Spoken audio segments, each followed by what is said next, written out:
ഇപ്പൊ നമ്മുടെ ലൊക്കേഷനിൽ ഞാൻ ആ സമയത്ത് ഒരു തമിഴ് സീരിയലാണ് ചെയ്തുകൊണ്ടിരുന്നത്. സീരിയലിൽ നമ്മളിങ്ങനെ ഡയലോഗ്സ് പറഞ്ഞുകൊണ്ടിരിക്കുന്ന വഴിക്ക് തന്നെ ഞാനിങ്ങനെ പല പ്രാവശ്യം ഞാൻ വീണിട്ടുണ്ട്. ആണോ? ആ അപ്പം കോൺഷ്യസ്ലിയോ അൺകോൺഷ്യസ്ലിയോ സാധനം സബ് കോൺഷ്യസ് മൈൻഡിൽ ഇങ്ങനെ കിടക്കാണ്. ആ മൈൻഡിൽ അത് നമ്മൾ അതിന്ന് പുറത്തേക്ക് വരാനായിട്ട് ഇത്തിരി ടഫാണ്. നമ്മൾ ഒരിക്കലും അതായത് നമ്മൾ അങ്ങനെ ഒരു ഇപ്പൊ നമ്മൾ എല്ലാവരും കല്യാണം കഴിക്കുന്നത് ഇങ്ങനെ ആവുമെന്ന് ഒട്ടും പ്രതീക്ഷിച്ചിട്ടില്ല. പ്രത്യേകിച്ച് എന്നെ പോലത്തെ ഒരു കുട്ടീനെ തീരെ പ്രതീക്ഷിച്ചിട്ടില്ല. ഞാൻ ഭയങ്കര ഒരു ഹോംലി ആയിട്ടുള്ള ഒരു കുട്ടിയാ. എന്നെ വളർത്തിയത് അപ്പാപ്പൻ അമ്മാമ്മ. അപ്പൊ അവരുടെ കുറെ കാര്യങ്ങളും അവരുടെ ആ ചട്ടക്കൂടി കിടന്ന് വളർന്ന ഒരു കുട്ടിയാ ഞാൻ. ചിന്തിച്ചിട്ട് പോലും ഇല്ല ഇങ്ങനത്തെ ഒരു കാര്യമോ അല്ലെങ്കിൽ ഇങ്ങനെ ഒരു സിറ്റുവേഷൻ ലൈഫിൽ ഫേസ് ചെയ്യേണ്ടി വരും എന്നൊന്നും ചിന്തിച്ചിട്ടില്ല. അപ്പൊ അത് ഫേസ് ചെയ്യേണ്ടി വരുമ്പോ ഡെഫിനറ്റ്ലി അത് ഭയങ്കര ടഫായിരുന്നു. ഭയങ്കര ടഫായിരുന്നു മീൻസ് അത് അമ്മയാണ് എന്റെ കൂടെ നിന്ന് ഫുൾ ആ സ്റ്റേജ് ഫുള്ള് കണ്ടിട്ടുള്ളത്. ഈ അമ്മയുടെ ഞാൻ നേരത്തെ ഇന്റർവ്യൂ ഒക്കെ കണ്ടിട്ടുണ്ട്.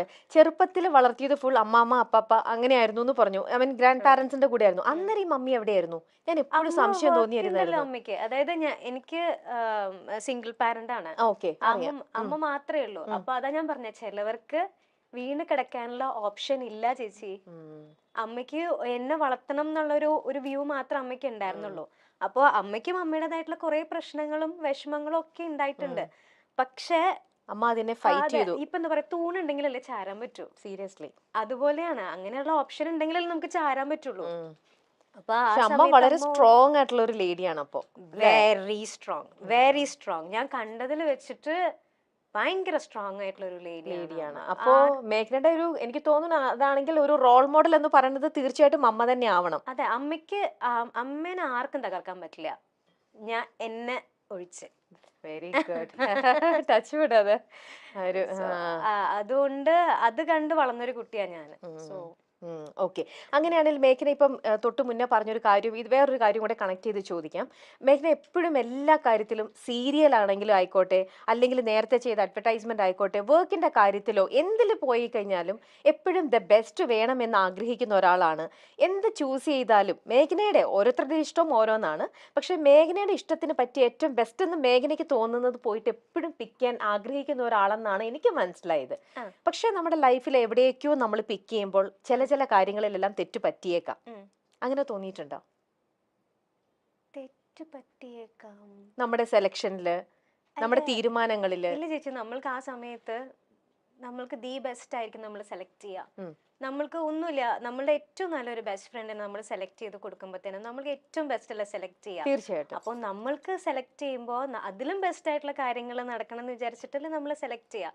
അതൊരിക്കലും തെറ്റെന്ന് ഞാൻ പറയത്തില്ല. ഇപ്പൊ ഈ ഇരിക്കുന്ന മേഘ്ന എന്ന് പറയുന്നത് അതിൽ കൂടെ ഒക്കെ കടന്നു വന്ന ആ ഒരു അതെ, മേ ബി അങ്ങനെ ഒന്നും അറിയാണ്ട് നിന്നിരുന്നെങ്കിൽ ചിലപ്പോ അങ്ങനെ തന്നെ ഞാൻ പോയേനെ. അപ്പം എല്ലാം ഒന്നെങ്കിൽ ഒരു ലെസൺ ആയിരിക്കാം, അതല്ലെങ്കിൽ ഒരു മൊമെന്റ് ആയിരിക്കാം, അല്ലെങ്കിൽ ഒരു മെമ്മറി ആയിരിക്കാം.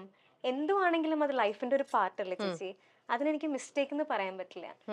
മേഘ്ന എങ്ങനെയാണ് ഈ ഡിവോഴ്സും അതിനെ ചൊല്ലിയുള്ള ട്രോമയും ഡിപ്രഷനും ഒക്കെ മറികടന്നു വന്നത് എന്ന് പലരും ചോദിക്കാറുണ്ട്. അതിനെല്ലാം താരം വളരെ പക്വതയോടുകൂടി ഉത്തരം പറയാറുമുണ്ട്. താൻ പലപ്പോഴും ഇന്റർവ്യൂ ആണ് എന്ന് മറന്നുകൊണ്ട് സംസാരിക്കുന്ന പല കാര്യങ്ങളും പിന്നീട് വളരെ വലിയ രീതിയിൽ ട്രോൾ ചെയ്യപ്പെടാറുണ്ട്, അല്ലെങ്കിൽ വിമർശിക്കപ്പെടാറുണ്ടെന്നും താരം പറയുന്നു. റെസ്പോണ്ട് ചെയ്തിട്ടില്ല. അതാ ഞാൻ ചോദിക്കണം. ഇങ്ങനെ നമ്മൾ തെന്നിമാറി പോവാതെ നിങ്ങളുടെ ഇടയിലുള്ള പ്രശ്നങ്ങൾ അത് നിങ്ങൾക്ക് മാത്രമേ മനസ്സിലാവുള്ളൂ അല്ലെ. മറ്റുള്ളവരുടെ അടുത്ത് പറയുമ്പോൾ എനിക്ക് ശരിയെന്ന് തോന്നുന്നത് ഒരിക്കലും മേഘനയ്ക്ക് ശരിയായിരിക്കില്ല. പക്ഷെ നമ്മൾ എല്ലാവർക്കും എല്ലാവരുടേതായിട്ടുള്ള റീസൺസും കാര്യങ്ങളൊക്കെ ഉണ്ടാവും.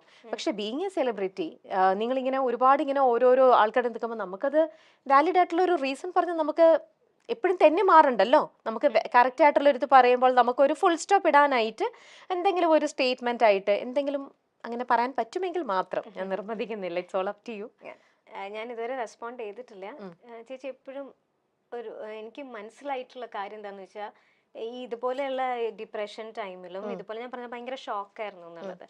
ആ സമയത്തായാലും ഞാൻ പലരോടും ഞാൻ എൻ്റെ പ്രശ്നങ്ങൾ ഷെയർ ചെയ്തിട്ടുണ്ടെങ്കിലും എനിക്ക് കുറേ നാൾ കഴിഞ്ഞിട്ടാണ് എനിക്ക് മനസ്സിലായത് മറ്റുള്ളവർക്ക് നമ്മൾക്കാണ് അത് ഫീലിങ്സ്, മറ്റുള്ളവർക്ക് അത് ഒരു കഥ മാത്രമാണ്. അതെ, ഓക്കെ.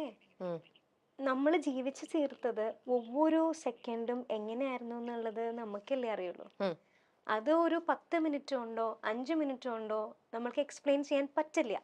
ഇൻ കേസ് അത് എക്സ്പ്ലെയിൻ ചെയ്താൽ പോലും അതൊരു 10% പോലും അത് മനസ്സിലാവില്ല. ഞാൻ പറയുന്നത് എന്താന്ന് മനസ്സിലാവില്ല. Okay, so I decide not to respond.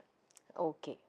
വളരെ കൊട്ടിഘോഷിച്ച വിവാഹമായിരുന്നു ഡിംപിളിന്റേതും മേഘ്നയുടേതും. ഇരുവരും സുഹൃത്തുക്കളായതുകൊണ്ട് തന്നെ ഡിംപിളിന്റെ സഹോദരനെ മേഘ്നയ്ക്ക് വേണ്ടി ആലോചിക്കാൻ ഡിംപിളിന് ഒരു മടിയും ഉണ്ടായില്ല.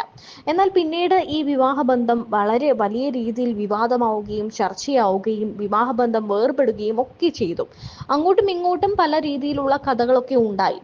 എന്നാലും അതിനെല്ലാം മറികടന്ന് പിന്നെയും അഭിനയത്തിലേക്ക് വന്ന് ആ ഡിപ്രഷൻ എല്ലാം കൈകാര്യം ചെയ്യുകയായിരുന്നു മേഘ്ന. എത്ര വർഷമായെന്ന് ചോദിച്ചു കഴിഞ്ഞാൽ കുഞ്ഞുനാള് മുതല് അമ്മ ഇതിലുണ്ടോണ്ട് അന്ന് മുതല് ഞാൻ അമ്മയുടെ കൂടെ ഒരു സീരിയലിന്റെ ഷൂട്ട്, അമ്മ ആ സമയത്ത് സീരിയൽ ചെയ്തോണ്ടിരിക്കുക, സീരിയലിന്റെ ഷൂട്ടിൽ ചുമ്മാ പോയതാ കൂടെ. അങ്ങനെ ഉണ്ടായ ഒരു അങ്ങനെ വന്ന ഒരു ഓപ്പർച്യൂണിറ്റിയാണ്, അങ്ങനെ വന്നതാണ് ഒരു പോപ്പിക്കുരയുടെ ആഡ്.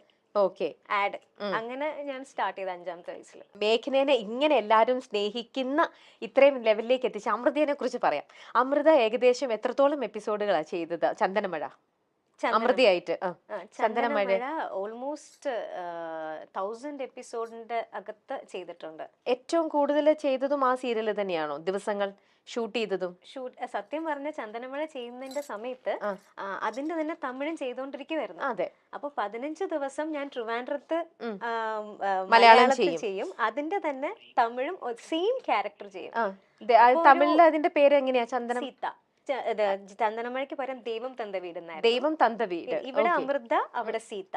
അപ്പോ കണ്ടിന്യൂസ് ആയിട്ട് ഒരു 4.5 years ഞാൻ ആ ക്യാരക്ടറായിട്ട് തന്നെയാണ്. ഒരു 30 ദിവസം, ഒരു വർഷത്തിൽ ഒരു 365 ദിവസം ഉണ്ടെങ്കിൽ ഒരു 360 ദിവസവും ഞാൻ സത്യം പറഞ്ഞു കഴിഞ്ഞാല് അമൃതയായിട്ട് ആ ഒരു ക്യാരക്ടറായിട്ട് ജീവിച്ചിട്ടുള്ളത് കൊണ്ട് തന്നെ ഭയങ്കര അറ്റാച്ച്ഡ് ആ ക്യാരക്ടറിന്റെ അടുത്ത്.